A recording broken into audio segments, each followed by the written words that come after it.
Здравей, Милена! Намираме се вече в края на пътешествието, което беше Времеви перспективи в клуба на пътешественика. Това е втория проект на Интеркултура, който е свързан с проекти инкубатори, освен отново свързани. Можеш ли да кажеш какво е общото между тези два проекта и по какво се различават те? Благодаря ти, Гери. Здравей и на теб. Да, има много общо всъщност между двата проекта.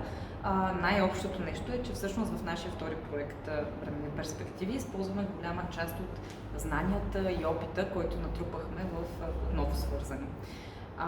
Отново работим с организации за анализ на техните нужди, за свързване с публиките и ги свързваме с външни експерти, след което те имат възможност да експериментират с ново съдържание, което иначе не биха имали възможност да направят.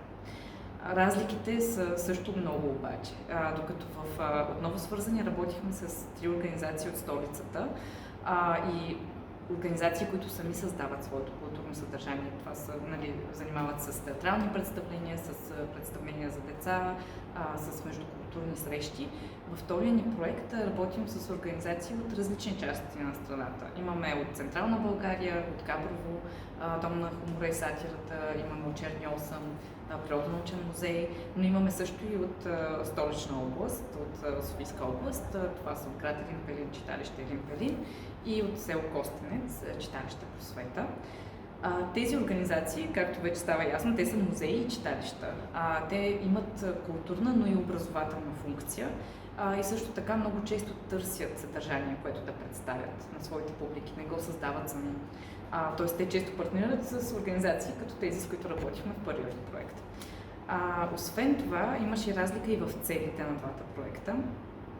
Поради спецификата на времето, в което се развиваше отново свързани, т.е. в разгара на COVID-19, там целяхме много детайлно да се развие стратегия за свързване с публиките онлайн, т.е. да се направи дигитална културна оферта или да се развият дигиталните публики.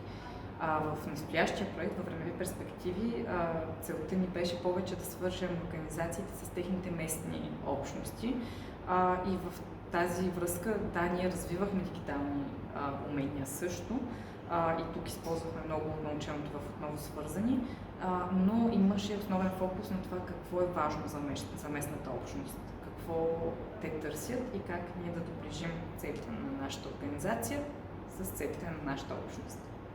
По какъв начин тези споменати организации, с които сте си партнирали, се обогатиха по време на проекта? Доста, мисля, че надявам се, че те ще потвърдят, че се чувстват обогатени. Освен директните ползи, които получиха да създадат нов културен продукт, да се свържат с своите публики по нов начин, имаха възможност, точно това, че имаха възможност да работят с външни експерти и някои от тях с външни артисти, им даде един по-различен поглед върху тяхната работа. И също така имаха и време да обмислят своите нужди и цели. Това много рядко изглежда се случва, поне в нашия процес се оказа, че може да е трудно за организациите и те наистина имат нужда от подкрепа в това отношение, не само финансово, но и с експерти, с време и естествено с възможността да експериментират. Това е наистина ключов фактор. Благодаря ти много, Милена. Благодаря ти, Гери, за този разговор.